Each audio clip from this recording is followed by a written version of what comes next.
सो पढ़े लखनऊ का मतलब नहीं कि पढ़े बढ़िया नहीं है, ठीक है। आप लोग लखनऊ स्टूडेंट टेक्नोलॉजी से हो तो लखनऊ में है, आप बढ़ रहे हो, you are growing in Lucknow, yes.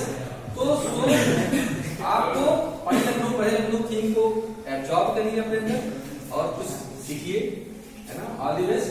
और now I think coming to the are you ready? कुछ भी थोड़ा सा अगर कुछ नहीं,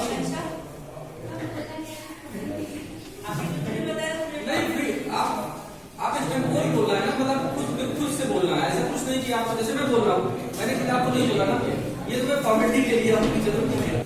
In present time, I am reading a book of Chetan Bhagat, The Girl in Room 105. It was based on murder case of that girl who is living in that room of hostel in IIT Delhi. She was doing PhD from there, and accidentally the murder was done by someone, but it was blamed to her ex-boyfriend. Before that, I had read APJ Abdul Kalam story, the whole story of his life. It's too long when I read it, so I remember few turning points of his life. One is when he go to school, he spread his newspaper to earn money, and after that when he go for further education, he can't arrange so much of money, so her married sister sold his jewelries or gave some jewelries to him for further use.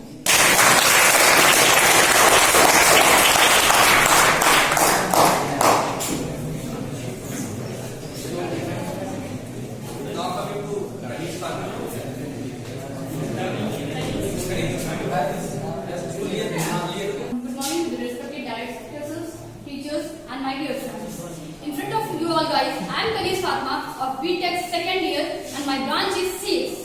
मैं आप सभी को Gita girl Maryam book के बारे में, जो कि मरियम आसिफ सिद्दीकी ने लिखी थी। एक 12 साल की उम्र एक बच्चे की कोई बहुत ज्यादा उम्र नहीं होती। इस उम्र में अगर कोई बच्चा सच्चाई को, अच्छाई को ढंग से समझ सके तो ये बहुत ही बड़ी बात होती है। इसी तरह मरियम आसिफ सिद्दीकी ने अपने 12 साल की उम्र में अच्छाई और बुराई को, भगवत गीता जैसे ग्रंथ को उन्होंने पूरा अध्ययन किया और उन्होंने एग्जाम को क्वालिफाई करके फर्स्ट डिवीजन गेन किया। ये एक मुस्लिम छोटी बात नहीं है,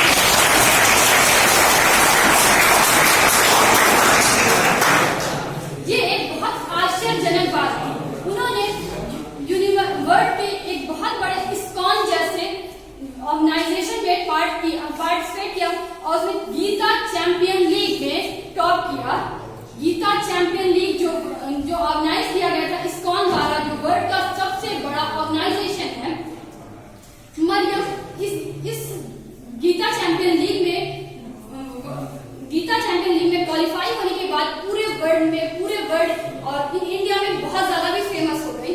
उनका ये मानना था, उनको हर एक धर्म के ग्रंथों में का अध्ययन करने में बहुत ही उनका यह मानना था कि कोई भी धर्म में कोई है। लोग सोचते हैं कि बहुत सारे डिफरेंस है, सिर्फ डिफरेंस जो है पंथ और पंथ के कर्म कांडों में ही है। हर धर्म सच्चाई को ही फोकस करता है। सिर्फ अगर इंसान को डिफरेंस लगता है तो वो अपने निजी फायदे के लिए डिफरेंस लगता है, और लोग सिर्फ अगर ये ऐसा डिफरेंस मानते हैं तो दुनिया को डाइवर्ट करने के लिए, उनके माइंड को, उनके फोकस को डाइवर्ट करने के लिए ये दिखाते हैं कि आपका धर्म गलत है या आपका धर्म सही है, नहीं तो सारे धर्मों का एक ही है। तो इसी तरह मरियम आसिफ सिद्दीकी, जिनका हर धर्म के थ्रू सेम अटेंशन था, उन्होंने जैन, बौद्ध और योग दर्शन जैसे हर एक धर्म के ग्रंथों का अध्ययन किया है। और एक बात है, कानपुर में दैनिक जागरण के जो एडिटर थे, न्यूज़पेपर एडिटर, उन्होंने इनका ऑटोबायोग्राफ लिया। तो उसमें उन्होंने बोला कि मैंने गीता के साथ कुरान और मुझे तीनों धर्मों में कोई फर्क नहीं नजर आया, और सिर्फ नजर जो सिर्फ मुझे तीनों धर्म का संदेश शांति ही नजर आया है।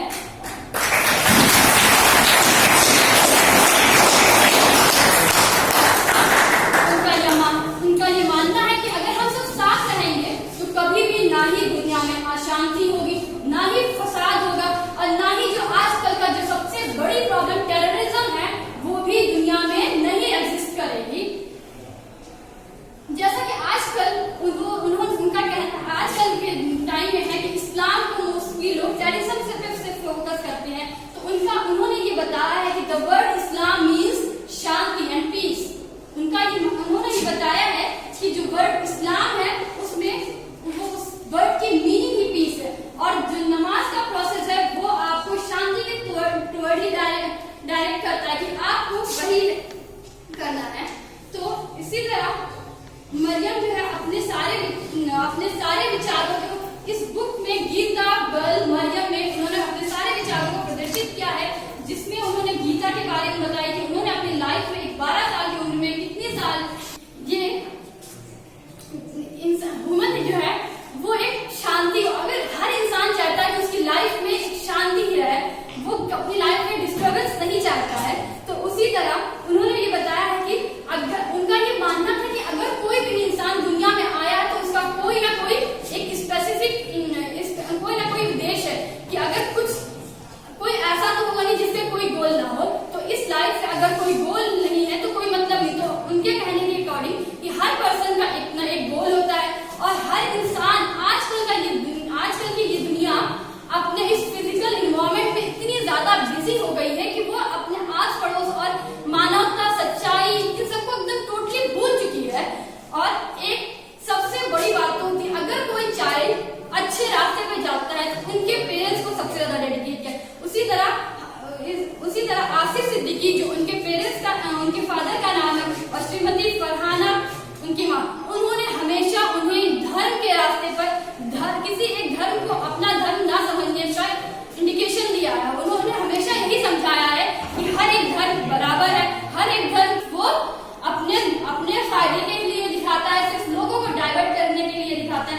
तो लास्ट में उन्होंने एक लाइन बोली है, जहाँ प्रेम है वहाँ जीवन है, जहाँ प्रेम है वहाँ जीवन है, भगवान का कोई धर्म नहीं है।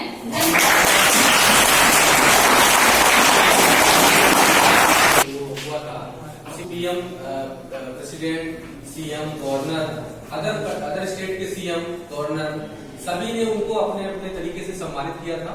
और अभी भी वो, क्योंकि अभी आपने पढ़ा कि 12 साल की है, तो वो चाहे इस बार स्कूल में पढ़ी नहीं है, तो वो आर्वर्ड्स क्लासेस उनका अपना चलता रहता है। बाकी चीजें भी उनका जो कि धर्म से रुचि है, तो उन्होंने अभी मलाला यूसुफजई को भी लेटर लिखा था, उस समय नवाज शरीफ थे प्रधानमंत्री, उनको भी लेटर लिखा था, पीएम मोदी को भी लेटर लिखा था, मतलब उनके दिन पाकिस्तान इंडिया को थोड़ा सा मतलब कोऑर्डिनेट करने के लिए शांति बनी रहेगी। तो ये सब भी उनकी तरफ से मतलब मलाला की तरह ही उनका अपना चल रहा है सोशल वर्क। तो काफी इंस्पिरेशन है हम लोग के लिए स्टोरी। तो आप लोग भी जाहिर स्टूडेंट हैं, तो ऐसा ही कुछ मतलब जो हो सकता है सोशल वर्क में आप लोग कर सकते हो, जो कर सकते हो उतना आपको करना चाहिए, सपोर्ट करना चाहिए, जिसके लिए हो सकता है कि जिससे जो हमारे छोटी छोटी बातों में न्यूसेंस क्रिएट हो जाता है सोसाइटी में, वो उससे बचा जा सके। तो ये सभी लोग रिस्पॉन्सिबल इक्वली होते हैं, क्योंकि उसमें ऐसा नहीं होता कि हम नहीं है या कोई बगल वाला नहीं है। सब लोग अगर कोई चीज खराब दिख रही है तो उसको आप बताओ कि गलत है। हाँ, इतना ज्यादा फोर्सफुली मत बताओ कि पता लगे वो आपके ऊपर अटैक हो जाए, है ना, लेकिन हाँ उसको आप कह सकते हो कि ना this is wrong, this is right. Okay, so coming to the next student सत्यम।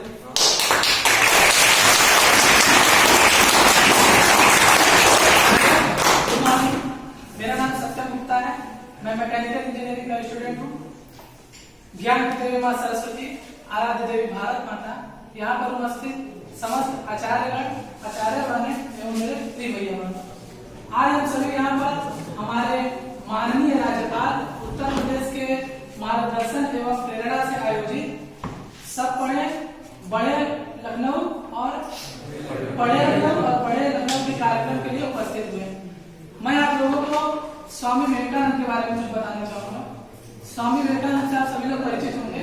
कक्षा 7, 8, 9, 10 हमारे स्कूल लाइफ में हर एक चीज के बारे में बताई जाती है। इनका जन्म 12 जनवरी सन 1863 कोलकाता में हुआ। इनके पिता विश्वनाथ दत्ता एवं माता भुवनेश्वरी देवी थी। इन्होंने अपने गुरु रामकृष्ण परमहंस से शिक्षा प्राप्त की। यह एक बार अपने आश्रम में बैठे हुए थे, तभी इनके पास एक इनका शिष्य आता है और बोलता है, महाराज कि मैं अपने हर एक कार्य को सच्चे निष्ठा से करता हूँ, लेकिन मुझे उसका अच्छा परिणाम प्राप्त नहीं होता। मैं पूरी लगन पूरी निष्ठा से करता हूँ, लेकिन फिर भी मुझे उसका अच्छा परिणाम प्राप्त नहीं होता। तो उन्होंने कहा कि मेरे घर के बाहर एक कुत्ता रखा हुआ है, बैठा हुआ है, उसको तुम घुमा के लाओ, तब तक मैं तुम्हारे इस प्रश्न का जवाब ढूंढता हूँ। तो वो बोला ठीक है, थका हुआ लग रहा है और तुम जरा सा भी थके हुए नहीं लग रहे हो, जबकि शायद दोनों लोग करके आए हो। तो उस व्यक्ति ने उसको जवाब दिया कि महाराज, मैं जब इस कुत्ते को घुमाने ले गया था तो कहा कि तुम्हारे प्रश्न का उत्तर इसी पे मिल गया। इसका मतलब यह है कि जब मैंने तुमको यह कार्य सौंपा कि तुम इस कुत्ते को घुमा के लाओ, तो तुमने इस कुत्ते को घुमाया, लेकिन ये कुत्ता तुमको फॉलो कर रहा था, ना कि तुम कुत्ते को फॉलो कर रहे थे। और तो इसमें तुमको इसका जवाब यही मिल गया कि मैंने तुमको जो कार्य दिया था, तुम उस कार्य को सच्ची निष्ठा और लगन से कर रहे थे, जबकि इस कुत्ते में वह समझ नहीं थी। तो हमें कहानी से ये शिक्षा मिलती है, कार्य को करते रहें, और जब आप इस कार्य को कर रहे हैं तो आप किसी को फॉलो न करें। हाँ, किसी से इंस्पायर हो जाए, लेकिन किसी को फॉलो न करें। क्यों? क्योंकि जब आप किसी को फॉलो करेंगे, उसको देख के उसकी तरफ बनना चाहेंगे, तो आप जब अपने आप को उससे कम पाएंगे। लेकिन आप अपना जब नेचुरल उसमें देंगे, 100% देंगे, तो आप उससे ज्यादा कर सकते हैं।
गांधी जी को ट्रेन से बाहर निकल रहा था, लेकिन गांधी जी ने कहा हमारा कुछ तो ख्याल कीजिए, हम अपना देश छोड़कर आके हैं, कुछ करने आए हैं।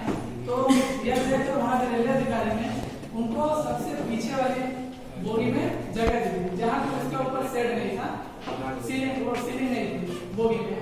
तो वो ठंड में वहीं पर रात भर रंग को देखकर किसी में भेदभाव नहीं करना चाहिए और सबको सम्मान देना चाहिए और सबको इक्वल समझना चाहिए।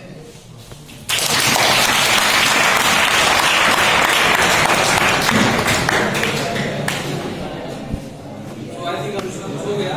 वैसे तो राज्यपाल गवर्नर मैडम की इस समय सबको पता ना, गवर्नर मैडम है आनंदीबेन पटेल, ये सबको नाम पता है। बहुत सारे लोग होता है लेकिन नाम ही नहीं पता कौन है। अभी तो राम नाईक के 5 साल से मुझे जानते हैं है ना।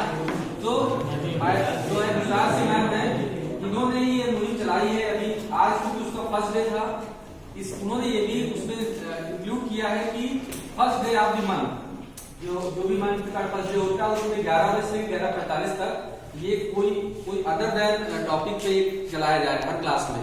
उनका तो हर क्लास में है, लेकिन क्योंकि आज फर्स्ट डे है तो अभी 2-3 कल से इनफैक्ट परसों से ही ये सब प्रोसेस शुरू हुआ है, तो हम लोग सारे क्लास में तो नहीं करा पाए, लेकिन फर्स्ट बीटेक सेकेंड ईयर मुझे समझ में आया कि फर्स्ट में कराना ज्यादा सही है। तो इसके बाद जो है अब हम लोग और फर्दर जो है कुछ प्लान आउट करेंगे, प्लान करके करेंगे ना, जैसे कि क्या क्या है, जैसे ये तो इमीडिएट का तरीके तो बोल दो, लेकिन इमीडिएट भी अपने आप में बहुत कुछ सिखाया जाता है। जैसे जिन लोगों ऐसा जज्बा हर बच्चे के अंदर होना चाहिए, क्योंकि ये बहुत कुछ सिखाता है। जरूरी थोड़ी ना कि आप सब कुछ प्रिपेयर करो तो कोई बोल लेगा, वो तो अनपढ़ भी बोल लेगा, उसको बोलना तो आता ही होगा, तो भी तो पढ़ा नहीं होगा तो भी बोल लेगा, अगर उसको पढ़ना भी लिख के दे दोगे तो। लेकिन बिना पढ़े बिना किसी उसको एक बार नोट्स देखे या कुछ देखे आप बोल रहे हो, उसका मतलब बड़ी चीज है आपके लिए, कहीं बड़ा अचीवमेंट है।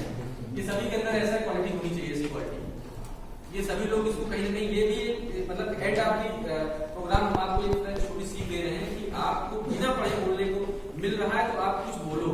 जैसे जूही ने बोला, पूरा नहीं बोल पाई लेकिन बोला ना उसने, कुछ तो बोला, महिला सम्मान कितना तो बोला, फिर उन्होंने ब्लैक बोर्ड के बारे में कुछ बता दिया, जो भी बताया। तो ये बोलना ही अपने आप में बड़ी चीज है, स्टेज पे आकर के बोलना, क्योंकि ये जो है कला कह सकते हैं ना, या तो दोबारा सीखने को नहीं मिलेगी, ग्रेजुएशन के बाद नहीं मिलेगी। ग्रेजुएशन बाद पीजी आप करोगे, हो जाता है ऐसे ही, नहीं कुछ भी ज्यादा इतना ज्यादा इन्वॉल्वमेंट भी नहीं हो पाता। पीएचडी करोगे, पेपर्स, रिसर्च, प्रेजेंटेशन वाली बात, सीखने वाली बात नहीं आएगी, वहां करना पड़ेगा। पीजी स्टूडेंट्स में एक्सपेक्टेशन होता है टीचर्स को भी कि ये बच्चा खुद पढ़ाएगा, है ना, डूइंग पीजी, अगर वो पीजी कर रहा है तो वो खुद पढ़ा सकता है, खुद बता सकता है, ना कि वो सीखने आया है। तो सीखने की जो बात होती है वो ग्रेजुएशन ही होती है बेटा, समझ लो। तो होपफुली कि आप इसको समझ रहे होंगे, तो इस सीख के साथ, है ना, और है ना, एक अच्छे विशेष के साथ आप लोग नेक्स्ट हम लोग भी मिलेंगे, next first of the next month, है ना, और उस तरह का प्लान आउट करके एडवांस प्लानिंग करके हम लोग इस तरह से करते रहेंगे और